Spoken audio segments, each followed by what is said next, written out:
வரிசையில ஜெபுனிசா வந்து வித்தியாசமானவங்களா இருக்காங்க. தனக்கு கொடுக்கப்பட்ட வாழ்க்கையை ஏத்துக்கிற ஒரு சாதாரண ஒரு பெண் இல்லை ஜெபுனிசா.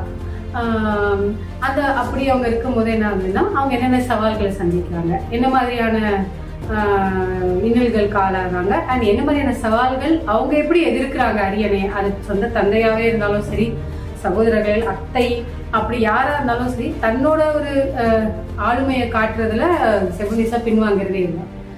அவங்க வந்து இத்தனைக்கும் அவுரங்கசீப்ங்கிறது எவ்வளோ ஒரு பெரிய ஒரு என்ன சொல்றது, அவரோட பார்வையில இருந்து எதுவுமே தப்பாது அப்படிங்கிற ஒரு பார்வை இருக்கும்போது அவரோட மகளே அவருக்கு எதிராக ஒரு புரட்சி பண்றாங்க. அது அவருக்கு எதிரான புரட்சியா அப்படிங்கிறது பாக்குறத ஒரு படி தாண்டி போய் பார்த்தோம்னா, அது வந்து அந்த அரசு அரியணைக்கான அந்த அதிகாரத்திற்கான ஒரு புரட்சியா தான் எனக்கு அது படுது. இட்ஸ் நாட் ஜஸ்ட் அவங்க தந்தைக்கு எதிராகவோ இல்லை வந்து அந்த கொடுங்கோல் மன்னனுக்கு எதிரான ஒரு